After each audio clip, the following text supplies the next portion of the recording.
Hey everyone, it's Crystal here.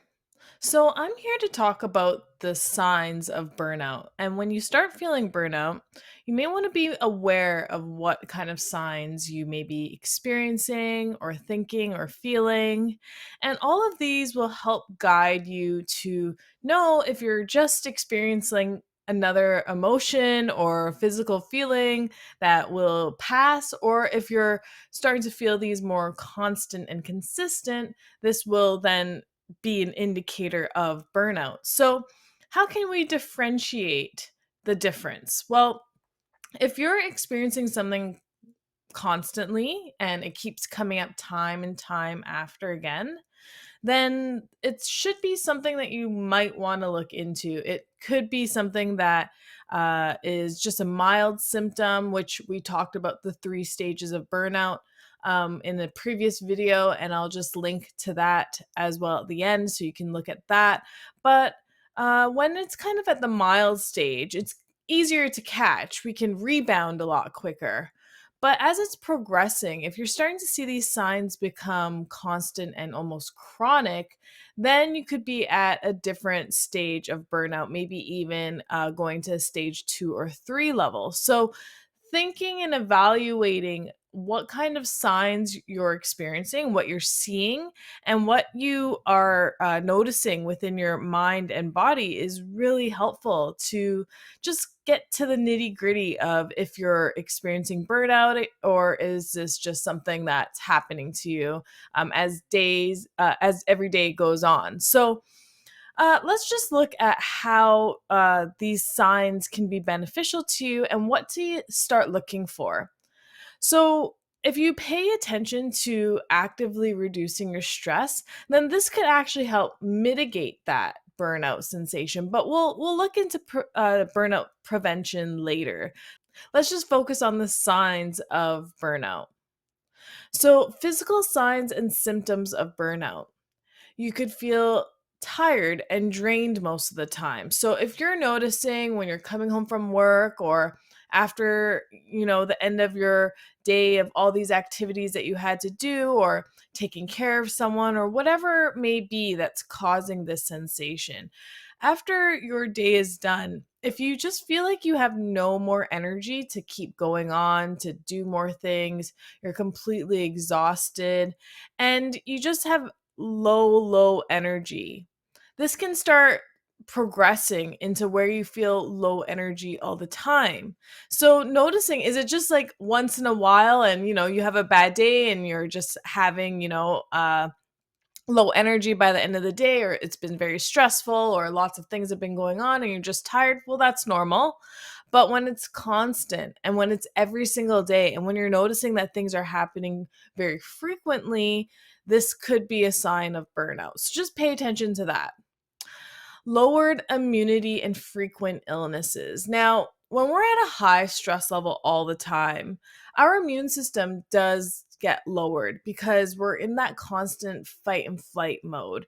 And don't get me wrong, some levels of stress is good, but when you're in a peaked high level of stress constantly and it's almost at this high level and it's just staying there, that's when you can start feeling tired and fatigued, but also then lowering your immunity and feeling sick all the time. So if you're catching a cold all the time, and then you get over it and you get something else, or you're very susceptible to catching a cold or not feeling well all the time, indicators of not feeling well.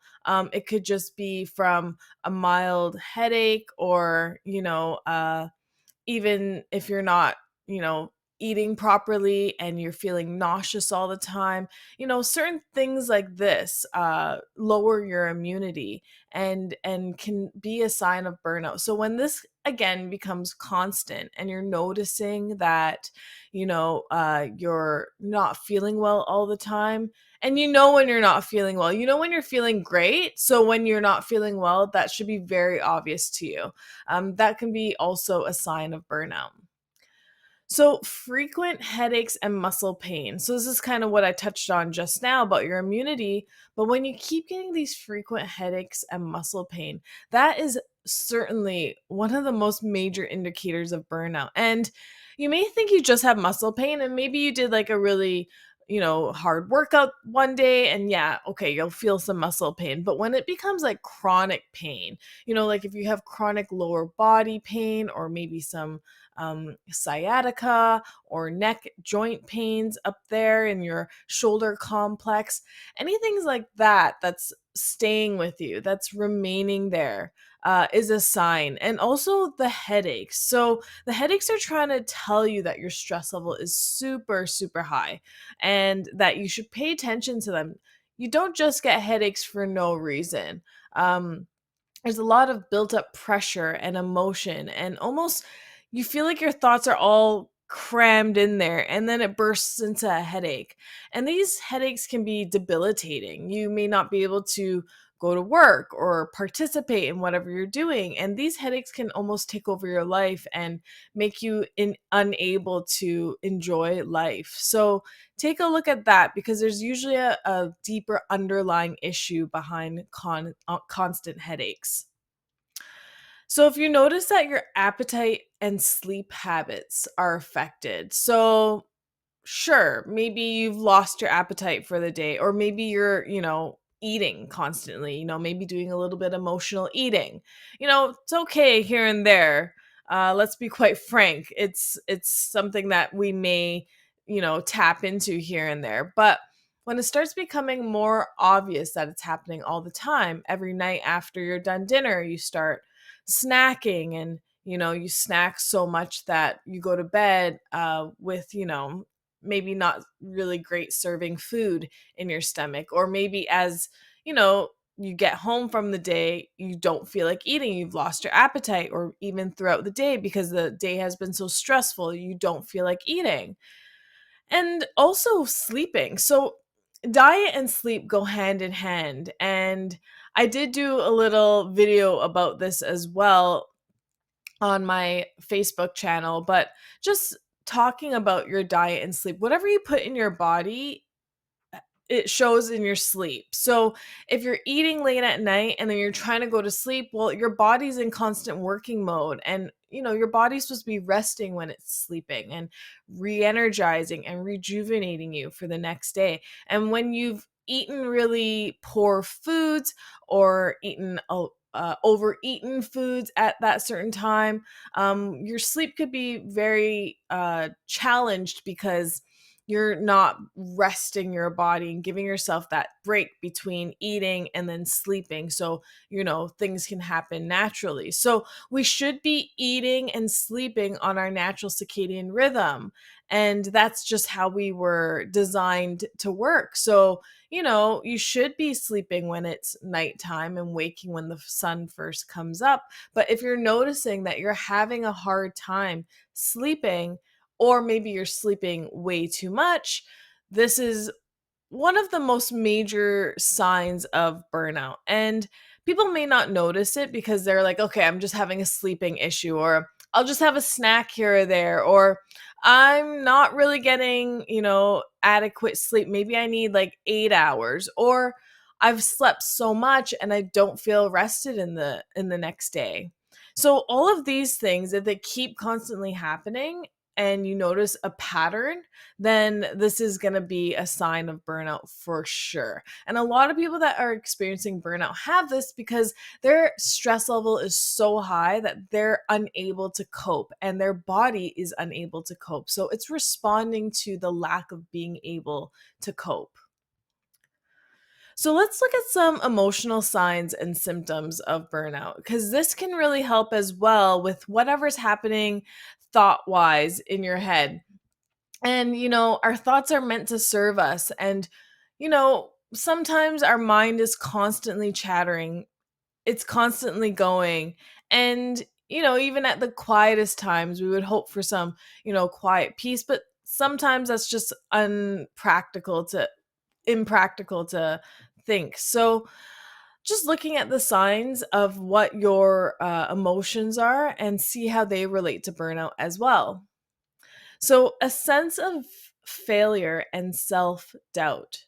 So, when you keep feeling like you're not doing enough, you're not doing it well, things aren't going your way, you could do things better. You're constantly talking down to yourself. And we're all victim to that for our own selves. We, ask so much or judge ourselves so much in our actions that we keep thinking we can do better and better and better, but we never really know when, it's good enough. And I think thinking about um what's making you feel this sense of failure and why you're feeling the sense of failure and what are you feeling this towards. If it's everything, 100% burnout. But if there are things that are manageable, maybe some relationships are challenging and you feel like you're failing within them, or maybe you're feeling like in your job you're not doing a very good job and you're failing there. Just analyzing things, it does require our awareness to analyze what's happening around us and within us so we can understand our situations a lot better and know how then to respond to them. So looking at your sense of failure and trying to understand what brings that on, why you feel that way, and what's triggering it, which then leads, of course, to self-doubt, because then you don't feel like you can do it, you're not good enough, you wish you were better, and kind of all these negative thought processes occur. So, another one is feeling helpless, trapped, and defeated. Just putting up the white flag. You don't even want to try anymore. You'll just take it. And regardless if it's doing you any good or not, you're just going to subject yourself to it anyway. And I mean, that's not a way to, you know, feel in this world. We have to feel connected with everything that we do. And when you're feeling helpless, trapped, or completely defeated, it's almost like, you're giving up. And there's nothing wrong with changing things, but to give up on things is, not good for your inner confidence and your self esteem. So then we start looking at the symptoms of burnout, which do result in like some depression or confidence or self esteem issues. And this could be a result from it because you have this helplessness, hoping that, somebody could help bail you out, but you just have nowhere to turn, or completely trapped and your options are so limited, but you don't see the bigger options or other avenues available. And then the defeated feeling. So just giving up completely and not trying.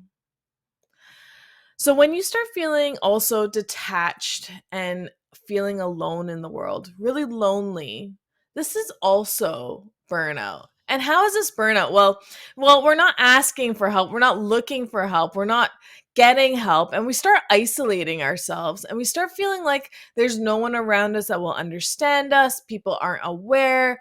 There's just this isolating, subjecting feeling of just not wanting to interact with people and wanting to just be alone. And also assuming that maybe other people can't relate or understand to what you're dealing with honesty. Like, sometimes, yes, people can't understand the full capacity of what you're feeling, but most people, if they're empathetic and sympathetic and have some compassion, they certainly can get a gist of it and provide you with some support. So looking at if you're feeling detached from even like the work that you do, you don't feel anything when you're doing it. You're not feeling into it. You're not feeling into the people you're working around with. All these kinds of feelings are something that should be recognized and acknowledged. Loss of motivation. Wow. What is anything without motivation? We need motivation to get us to do anything. And this because anything you've ever needed to do has even the smallest bit of motivation behind it. And you have to be motivated. There has to be a reason. And when there is no reason anymore, there is no motivation, which then is burnout. So, kind of goes hand in hand with everything else about the way you feel and feeling isolated and such. When you're not motivated, when you don't have a purpose to what you're doing, this can lead you down that pathway of burnout and lead to depression, anxiety, resentfulness, anger, loneliness, detachment. So, a lot of those things that we chatted about. And another emotional symptom is an increasingly cynical and negative outlook. Yeah. So anything that's coming into you, everything that you're experiencing is wrong, is not good enough, is negative, is could be better, is not doing you well, is hurting you in some way, is posing as a problem, could be different. And when we start looking at this, it creates some paranoia because then, we're thinking like, you know, the paranoia actually gets the best of us. We're thinking, things could be a lot better if it was only this way. I wish this, I wish that, and when we start thinking in that more cynical way, even like considering this is self-sabotage almost, it could be a leading way to burnout. And when you have a negative outlook on everything, well, then everything has that lens. You're looking through that lens of negativity towards anything, even when they could be good, or even when, people are trying to make a change. You're kind of stuck with this negative optic. And this could be really hard to break because it almost becomes a habit afterwards. Well, not almost, it does become a habit afterwards. And everything, it doesn't matter what it is, just never is good enough and always is or could be better.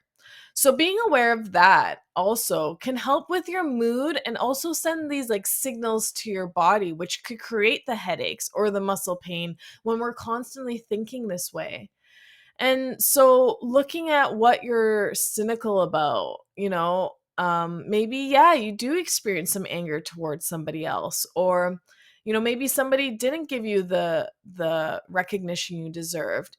And maybe, these darker thoughts are coming into your head. Well, they're going to actually, and I'm not saying, don't have those thoughts or we always have to be thinking positive, really, but don't go there. If you don't have to go there, just let it come and talk to yourself and be like, hey, like, why are you coming into my head? Why are you thinking this? And reverse it. So bringing some awareness. Decreased satisfaction and sense of accomplishment. So you could be doing all these wonderful things. You could be climbing mountains or building buildings or helping people through problems or giving people some really great confidence by, helping them with their appearance or doing these wonderful things, teaching people things. Whatever it is that you do and burns you out, this could start leading to, not enjoying what you're doing, not finding the good in what you're doing, not realizing the purpose of what you're doing, not connecting with what you're doing. And when we don't connect with what we don't do it well at all. And of course, you can see like then that'll bring us bad results. So when you don't have a sense of accomplishment too on things that you've done, just thinking about, any major accomplishment, even small accomplishments, just praise yourself. And if you don't, and you're always looking for other people to verify what you're doing or to constantly boost you up, that can be really hard for you to just be able to rely on your own self because you're unable to find that sense of accomplishment or even that satisfaction within yourself for what you've done and what you're capable of and what you do. So there's a couple more emotional signs, and there's a lot emotional because whatever happens emotional creates our events and actions. So sorry, our action, whatever is emotional creates our actions and then our events. So that's why the emotional list is so long. And there's just a couple more things to go through. So, withdrawing from your responsibility. So, what once was is no longer, and you start pulling back. And because you're not feeling the gratitude from somebody else of your efforts, you start pulling back and you start, taking away from what you used to do. And this could actually be a good protective barrier to, know what's your limit and play within it. But sometimes when you are in a burnout state, you're starting to withdraw from all responsibilities, which then will lead to doing a bad job or no job at all. So just being aware of what that looks like and to the extreme that you're taking it. Isolating yourself from others, we kind of chatted about that earlier, about feeling detached and alone. But when you're starting to isolate yourself, you're not going to lunch with people, you're not picking up the phone when it rings, you're not answering that email, you're not reaching out socially, you're not doing these things because you don't really want to be around people. And sometimes we just need to be by ourselves, but we're social creatures. Like, human interaction is our main key, way of life. And when we don't have this, and when we start avoiding, then we kind of go into that isolation mode and then go into a really dark place. So you don't have the support around you, you don't have the interaction around you, and you're just completely isolated and soloing it. Procrastination and taking longer to get things done. So who hasn't procrastinated before? Yeah, no, we've all been there. Procrastination can be good, but in a burnout state is not very well serving for you, considering, you're kind of already in that rut. So when you start procrastinating, things aren't getting done. You're just constantly thinking about doing them, but you never do them. And then your sense of accomplishment goes down because you've never done them. And when you keep procrastinating, you're starting to feel like that self doubt feeling. You're questioning yourself. You might have looping thoughts, and you just start getting a negative outlook and doubting yourself. That's like a major thing with procrastination, is just doubting yourself. If you can do it, if you can't do it, why do it? What's making me do it? And when we're procrastinating, it doesn't provide us with any motivation.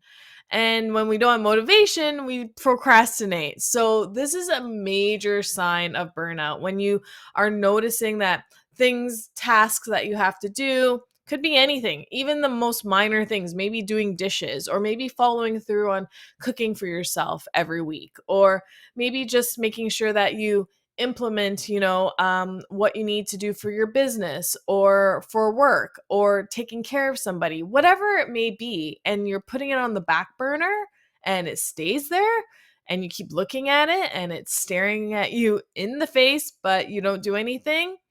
That can really lead to some horrible ways of feeling about yourself and your self-worth. So look at that. If that's happening, if procrastination is happening and it's being drawn out and you're procrastinating about everything, yeah, burnout. What else? So using food, drugs, or alcohol to cope. So diet and sleep, we kind of touched on having a good diet. And I'm not saying be on a diet, but have a good diet, a healthy, good serving diet.